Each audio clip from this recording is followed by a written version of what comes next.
Lyca productions Bhaskaran தயாரிப்பில் super star Rajinikanth, Amitabh Bachchan, Fahadh Fazil, Rana நடிப்பில் DJ Gnanavel இயக்கத்தில் வேட்டையன் அக்டோபர் 10 முதல் உலகமெங்கும் உங்கள் அபிமான திரையரங்குகளில். வேட்டையனின் வேட்டைக்கு ரெடியா? சென்னை கலைவாணர் அரங்கில் நடைபெறும் நாடாளுமன்ற உறுப்பினர் திருச்சி சிவா எழுதிய நூல்களின் வெளியீட்டு விழாவில் துணை முதலமைச்சர் உதயநிதி ஸ்டாலின் பேசி வருகிறார். அந்த காட்சிகளை நாம் நேரலையாக பார்க்கலாம். ஆனா இளைஞரணியை பொறுத்தவரை எங்களுக்கெல்லாம் அவர் ஒரு டீச்சர், ஒரு ஆசிரியர். ஏன்னா இளைஞரணி தம்பிமார்களுக்கு நம்முடைய திராவிட இயக்க கொள்கைகளை ஒரு ஆசிரியர் போல பாடம் எடுப்பவர் தான் அண்ணன் திருச்சி சிவா அவர்கள். பயிற்சி பாசற கூட்டங்கள் நடத்துவோம் இளைஞரணி சார்பாக. அந்த கூட்டங்களுக்கு வரும்போது ஒரு போர்டு, கையோட ஒரு போர்டு, சாக் பீஸ், போர்டு வைக்கிறதுக்கு ஸ்டாண்டு, இதோட தான் பயிற்சி பாசற கூட்டத்திற்கே வருவார். கையில ஒரு குச்சி மட்டும்தான் மிஸ்ஸிங். அந்த அளவுக்கு ஒரு ஸ்ட்ரிக்டான ஆபீசர்னா எங்களுடைய டீச்சர்னா எங்களுடைய அண்ணன் திருச்சி சிவா அவர்கள் தான். நான் பெருமையா சொல்வேன், எங்களுடைய இளைஞரணி பயிற்சி பாசற கூட்டங்கள்ல அதிகமா பேசுனது யாருன்னா அண்ணன் திருச்சி சிவா அவர்கள் தான். ஒவ்வொரு கூட்டத்திலையும் கலைஞர் தந்த அந்த 50 முழக்கங்களை அண்ணன் சொல்ல சொல்ல அந்த ஒட்டுமொத்த அரங்கும் திருப்பி சொல்லும் பொழுது அதை பார்க்கும் பொழுதே அந்த அரங்கம் அவ்வளவு உணர்ச்சி பூர்வமா இருக்கும். கழக மேடைகள் மட்டுமல்ல, நாடாளுமன்றத்திலும் தன்னுடைய முத்திரையை அழுத்தமாக பதித்து வருவர் அண்ணன் சிவா அவர்கள். மாநிலங்களவையில் 45 ஆண்டுகளுக்கு பிறகு ஒரு தனிநபர் தீர்மானம் வெற்றி பெற்றதுன்னா அதற்கு காரணம் அண்ணன் திருச்சி சிவா அவர்கள் தான்.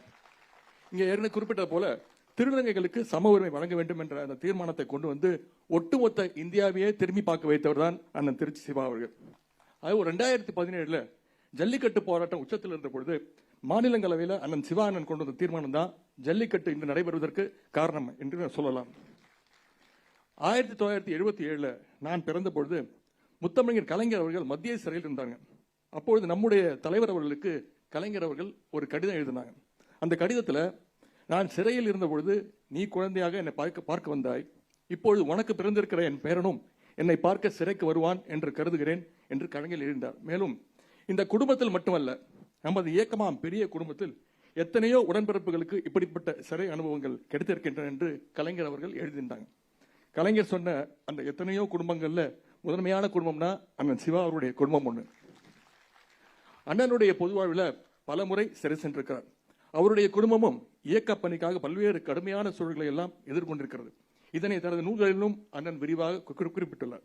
இதுதான் நம்முடைய இயக்கம், மக்களுக்கான பணியில் இதுதான் நம்முடைய தியாகம்.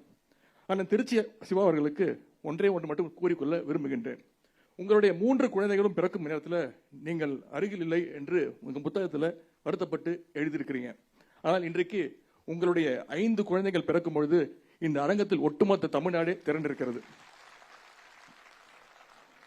நம்முடைய தலைவர் அவர்கள் உங்களோடு இருக்கிறாங்க, நாங்கள் அனைவரும் உங்களோடு இருக்கோம். திராவிட இயக்கத்தை வீழ்த்தி விடலாம் என சிலர் நினைக்கின்றார்கள். ஆனால் திருச்சி சிவா போன்ற லட்சியவாதிகள் இருக்கின்ற வரை இந்த இயக்கத்தை யாராலும் தொட்டுக்கூட பார்க்க முடியாது.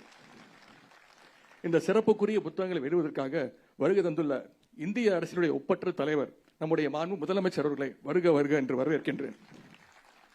கழக பொருளாளர், அமைப்பு செயலாளர்கள், துணை பொதுச் செயலாளர்கள் உள்ளிட்ட தலைமை கழக நிர்வாகிகள், மாண்புமிகு அமைச்சர் பெருமக்கள், மாவட்ட கழக செயலாளர்கள், சட்டமன்ற நாடாளுமன்ற உறுப்பினர் அனைவரையும் வருக வருக என்று வரவேற்கின்றேன். கலைஞருடைய அன்பு தம்பி தலைவர், அவருடைய நேசத்துக்குரியவர் கவிப்பேரசு வைரமுத்து அவர்களையும் வருக வருக என்று வரவேற்கின்றேன். பாசிஸ்டுகளை ஜஸ்ட் ஆஸ்கிங் என்று போகிற போக்கில் தன்னுடைய கேள்விகளால் கதறவிட்டுக் கொண்டிருக்கக்கூடிய நடிகர் பிரகாஷ் ராஜ் அவர்களையும் வருக வருக என வரவேற்கின்றேன். தன் வாழ்நாள் முழுவதும் திராவிட தத்துவத்தை பரப்புவதற்கான வாய்ப்பாக கருதி பணியாற்றுகின்ற திராவிட இயக்க தமிழர் பேரவையின் தலைவர் அண்ணன் சுபவி அவர்களையும் வருக வருக என வரவேற்கின்றேன். இந்த நிகழ்ச்சியை சிறப்பாக தொகுத்து வழங்கியிருக்கக்கூடிய திரு நெல்லை ஜெயந்தா அவர்களையும் வரவேற்று மகிழ்கின்றேன். தோழமை கட்சியுடைய தலைவர்களையும் அன்போடு வரவேற்கின்றேன். கழகத்துடைய ஒன்றிய, நகர, பகுதி, பேரூர் வட்டம், கிளை கழக செயலாளர்கள் உள்ளிட்ட அனைத்து நிர்வாகிகள், இளைஞரணி உள்ளிட்ட பல்வேறு அணிகளுடைய நிர்வாகிகள், உள்ளாட்சி அமைப்புகளுடைய பிரதிநிதிகள் அனைவரையும் வருக வருக என வரவேற்கின்றேன். இங்கே வருகை தந்துள்ள நீதியரசர்கள், அரசு உயரதிகாரிகள், அலுவலர்கள், பத்திரிகை மற்றும் மீடியா நண்பர்கள் உட்பட அனைவரையும் வருக வருக என்று வரவேற்று மகிழ்கின்றேன். எல்லாவற்றுக்கும் மேலாக முத்தமிழ் கலைஞருடைய உயிரினும் மேலான அன்பு உடன்பிறப்புகள் அத்தனை பேரையும் நிகழ்ச்சிக்கு வருக வருக என வரவேற்று வாய்ப்புக்கு நன்றி கூறி விடைபெறுகின்றேன். நன்றி, வணக்கம்.